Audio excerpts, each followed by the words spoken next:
جو ایک مکمل ضابطہ احاطہ پیش کیا، اور اس کے ساتھ ہی ساتھ اس کتاب میں جو اس کا موضوع ہے کہ کیسے ایک اسلامی حکومت کام کرے، ایک اسلامی ریاست کیسی ہو، اس میں شورائی نظام کیا ہو، اس میں امیدوار کی اہلیت کیا ہو، اس پر بھی بحث کی ہے اور اس کے بھی راستوں کا تعین کیا ہے۔ چونکہ وقت بہت کم ہے اور اس کی بڑی تفصیل میں جایا جا سکتا ہے، تو میں بالکل سٹریٹ 2-4 پوائنٹس پہ بات کرتا ہوں۔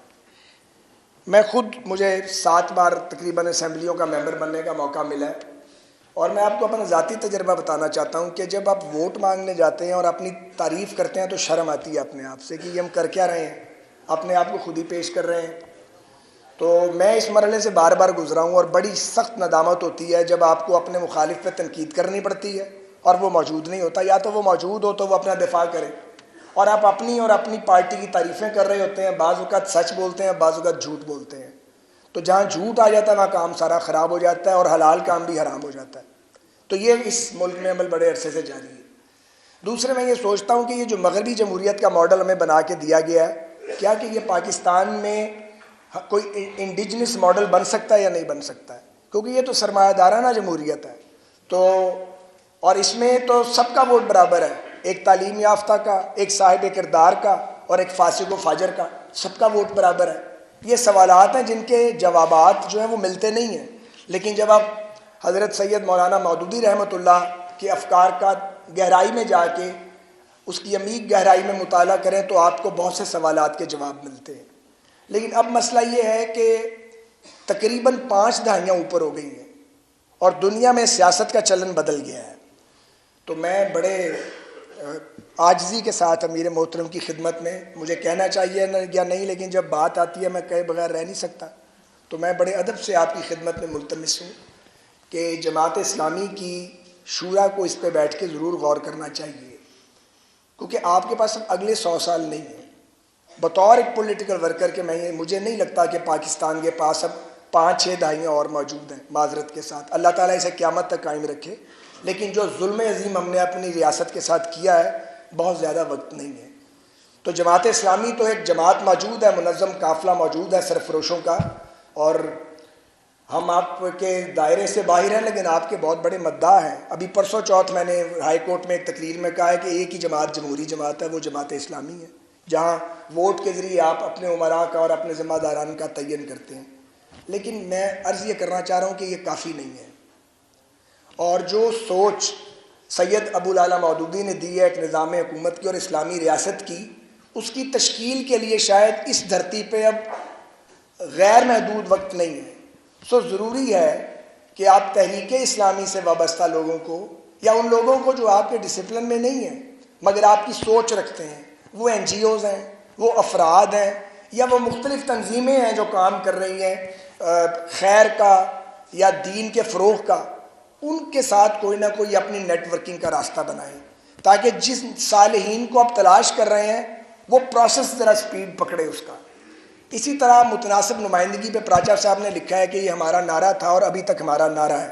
تو پراچار صاحب، میں نے بطور سیاسی کارکن آپ کا یہ نعرہ بڑے عرصے سے سنا ہی نہیں ہے، حالانکہ یہ نعرہ آپ ہی کا ہونا چاہیے۔ مثال کے طور پہ میں الیکشن لڑا حامد خان صاحب سے، وہ 84,000 ووٹ لیا، میں نے 1,23,000 1,23,000 والا نمائندہ بن گیا، 84,000 والے کی کوئی نمائندگی نہیں تھی۔ پھر وائس ورثہ ہوا، اب میں ہار گیا، وہ جیت گئے، اب میرے ووٹر کی کوئی نمائندگی نہیں ہے، ان کے ووٹر کی نمائندگی ہے۔ تو یہ کیسا نظام ہے جس کے اندر 1 ووٹ سے جو ہار جائے گا، یعنی 1,00,000 ووٹ ملنے والا جیت گیا، 99,099 والا ہار گیا، ان کی کوئی نمائندگی نہیں ہے، ان کی کوئی سے نہیں ہے۔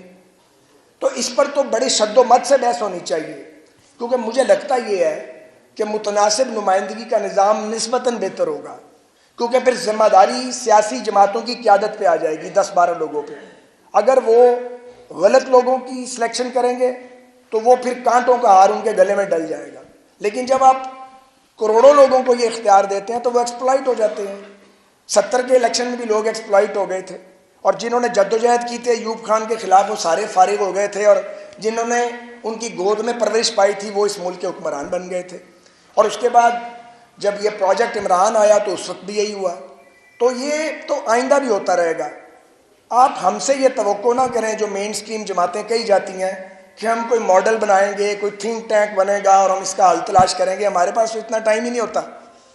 ہم تو یا اقتدار میں آ جاتے ہیں یا لڑنا شروع کر دیتے ہیں. تو خوش قسمتی سے آپ یہاں موجود ہیں, ایک پورا نظام موجود ہے, آپ کے پاس انٹلیکچوئلز موجود ہیں. تو جو مولانا مودودی رحمۃ اللہ علیہ کی سوچ ہے, اس کو عصر حاضر کے ساتھ ریلیٹ کرنے کے لیے جو 5 دہائیوں کا سفر آگے چلا گیا ہے, آپ کو ایک نظام ترتیب دینا پڑے گا اور وہ نقشہ قوم کے سامنے پیش کرنا پڑے گا. بلدیاتی الیکشن بڑا امپورٹنٹ ہے, آپ کا حق ہے, آپ جتنا مرضی احتجاج کریں, آپ کا رائٹ ہے, آپ ایک اپوزیشن پارٹی ہیں.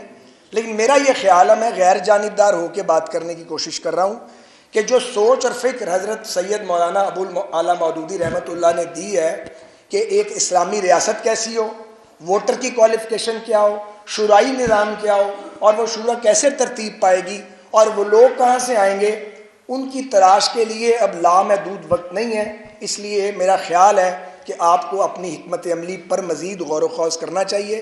اللہ تعالیٰ پاکستان کا حامی و ناصر ہو. ہم آپ کے مستقل بنیادوں پر, آپ کے, آپ سہولت کار بھی کہہ سکتے ہیں, ذرا لفظ تھوڑا سا بدنام ہے, ہم آپ کے حامی ہیں, آپ کے متاثرین میں شامل ہیں. ہم آپ کے پولیٹیکل ڈسپلن میں نہیں ہیں, لیکن ہماری دعا ہے اور ہماری خواہش ہے کہ آپ کو کامیابی ملے. اور بنگلہ دیش میں جماعت اسلامی کی کامیابی کے لیے ہم ہمہ وقت دعا گو ہیں, اللہ کے حضور سربسجود ہیں, کیونکہ اگر وہاں کامیابی ملتی ہے تو وہ ایک نئی نشاط ثانیہ ہوگی, ایک نیا آغاز ہوگا. السلام علیکم ورحمۃ اللہ. بہت شکریہ خالد صاحب. خالد صاحب کچھ سوالوں کے جواب دے رہے تھے اور کچھ مزید سوال کھڑے کر رہے تھے.